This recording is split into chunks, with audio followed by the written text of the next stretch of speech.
Our company Next Left has done a lot of scenic paint for Osceola Arts this last season. They inquired if we would be willing to teach some tips and tricks on some of the scenic paint. We knew that they had Newsies coming up, and this was what they were wanting some help with, getting a feel of brick and metal, that New York street kind of thing. The bad thing about coming in as a scenic artist, not the designer or having any input in the build, is some of the things that you typically use to come up with scenic paint, like the texture, may not be there. And this was one of those cases. The designer had requested brick, and he wanted them to use foam, and they used foam core. Well, foam core has a coating of paper composite on top of the foam. There's no way to get anything other than a smooth texture out of it unless you peeled off all of the foam. It doesn't exactly peel well. That's not always the best scenario either. Because it was foam core, they weren't able to use a soldering iron to melt the foam, and had to use a Dremel to get the lines in. So what we found when we arrived at Osceola Arts was very smooth foam core. Sure, you can take the time and paint a texture on the brick. It's never going to look as good as a real texture. This would be a way that I would prefer if you're going to use foam core. This would be a better way to do brick. Tape off your caulk with masking tape before you start to paint. We had them take latex paint and sawdust and create texture. One of the things that people think are that bricks are red, and oftentimes you'll see someone who has painted a set, they've used red to do the bricks, and it never looks quite right. I know they call them red brick, but they're really not red. They're more of a terracotta color. You know, you can take a little bit of red and a little bit of brown and white and come up with this terracotta color that's going to look a lot more like brick. And you're probably thinking this is a brick, this is fiberglass, this is a fake. I brought this in as an example to show them so they kind of had an idea. You really just put yourself in the place of the brick or the metal and you go, what would have happened to this in real life? It's going to get rained on, it's going to get dirty, the metal is going to rust. There might even be a little moss that grows on your brick. So as you're taking those considerations into mind, you use your tools as if they are the weather that goes on. You know, whether it's by using a spray bottle and spraying water onto areas that would rust and putting paint on it and letting the paint run and drip. On the brick, we're going to start off and get us a color that we like. We've got kind of an orange here. I like to use paints that are getting thrown out, people get rid of. We don't buy a lot of straight up color from the stores. A lot of times these are donated to us from friends and family. It's a much cheaper way to go. For things that are textured, if the paint is chunky, that's even better because it creates a texture of its own. I'm going to take a little bit of the orange and then see I've got this kind of mauve color, and I'll add some of that to it. Kind of getting there. This may need a little bit more red. I really didn't find any red, but I have this very red brown that should get us to where we want to go with that. Because like I say, it's not a straight up red that you're looking for. Couple of ways to do texture. If you use an old nappy roller, that can work a lot of times because it creates a texture. I'm just rolling it over the whole thing, and you can already see some of the texture going on. When you're just the scenic painter, sometimes your base isn't what you'd like to start off with. The texture can totally change the look of something. That's one way to add a light texture, and you can kind of see it. It does that little orange peel kind of look. A lot of times with brick you want more. So you can actually throw sawdust on to your brick and that'll help with the texture. Most shops will have plenty of sawdust around because they also do all of their build there. If you've got a scenic shop, save your sawdust to use later on for texture. And then as you roll, you can see even more texture building up with that sawdust. But the thing of it is, bricks they kind of have a thick texture. You can take the paint that you were using in sawdust and actually make something similar to a wood putty thickness. Now, adding sawdust to paint is gonna take it a longer time to dry because that paint holds the moisture in. See how pasty that is? Now this can actually be smeared on, rolled on. The thinner you're able to roll it out, the faster it'll dry too. And really press it into that paint. You can also use joint compound this way and roll joint compound on. Nice thing about sawdust is it's free and usually would go into a dump somewhere. So instead, by using it to create texture, here's something that would be thrown away. Yeah, so that's your texture. And then you just come back through, remove the tape. Now if you had first painted gray, your caulk would look gray. You want to remove the tape while your texture is still wet. Otherwise, you might peel off your texture with your tape. You can see that's the other problem with foam core around the edge of it. It likes to actually rip the paper, which, again, foam core would not have been my choice. I would have instead used the insulation foam, the blue or the pink stuff, without a coating, or possibly have used styrofoam. Styrofoam's really nice because it already has kind of a texture, and you can use a heat gun to change that texture. But see how just having that little bit of texture changes the whole look of it. And even though it's still kind of wet. Yeah, but those.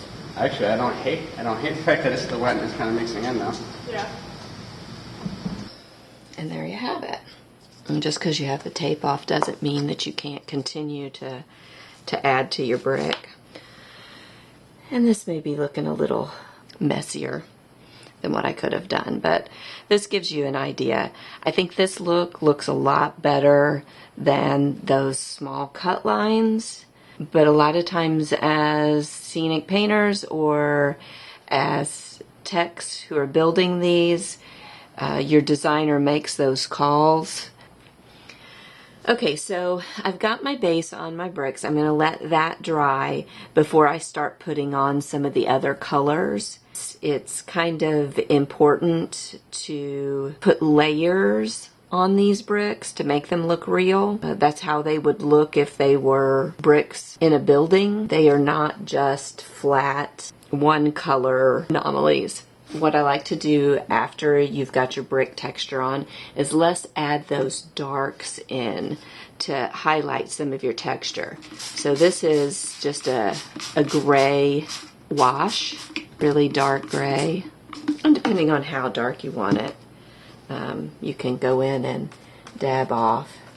There you have your brick with some of those darker colors.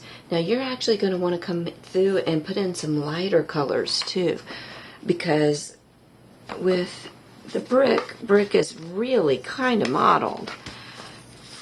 And we have that lighter taupe that we mixed with the base brick color. And we'll get some of that on our brush, but we want to get as much of that liquid off of our brush before we start to drag our brush over the brick. That's why they call it dry brush, because your brush really is pretty dry. It just has a hint of that paint on it. Get a lot of it out, and then when you do this, it kind of picks up the texture, which is fantastic. That's what you want. You just want to hit that texture and get a little bit of that light showing through. Now, you can hit different bricks with different amounts of this color, or even different colors. You can go with light beiges. But look at that. Isn't that fantastic? And you're letting the texture do all the work. The texture is what's being picked up by your brush. Okay, So that kind of gives you an idea. And then if you want to add some more darken with your wash, you can do that too.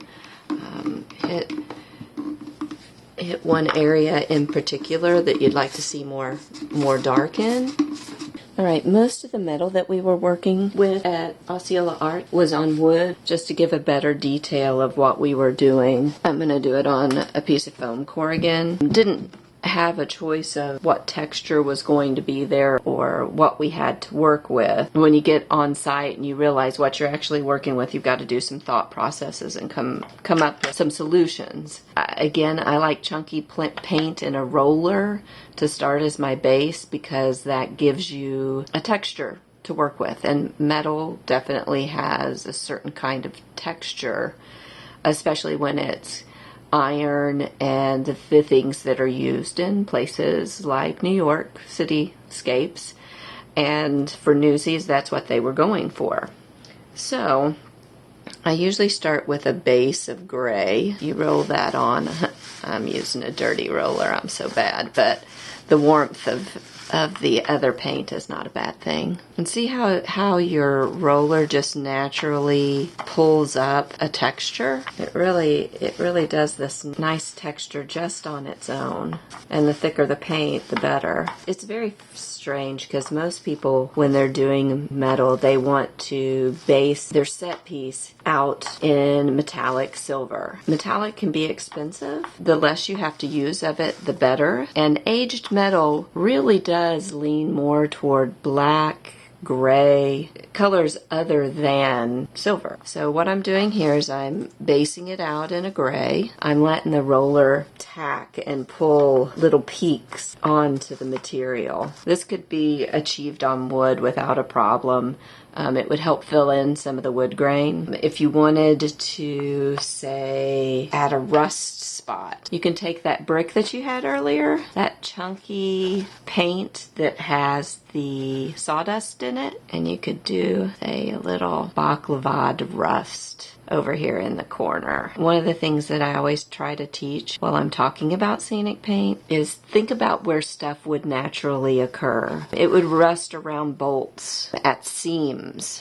Think about how rust develops when it rains and the water pools in an area that doesn't dry off quickly. That's how you get rusty spots.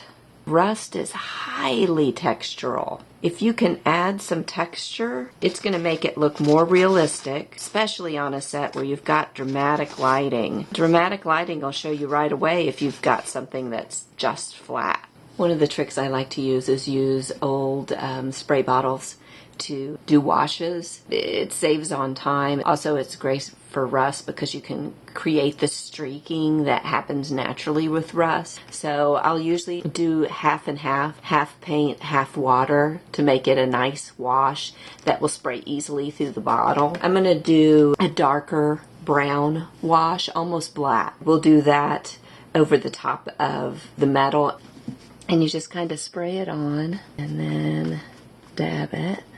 And that gives you a little bit of a darker shade around some of your rust. And you just kind of spray the whole thing and can kind of do a rub. The rust isn't completely set up yet, which makes it a little hard to do this. Your wash is going to be thin enough that it soaks into some of those little divots and the things that are making this look like metal. Okay, so that's a little bit darker, and it's getting into some of your crevices. And then I'm going to add a little bit of silver. Now, unfortunately, I don't have silver paint here. I had a container that was for doing silver leafing on like frames and things. Came in a little tube.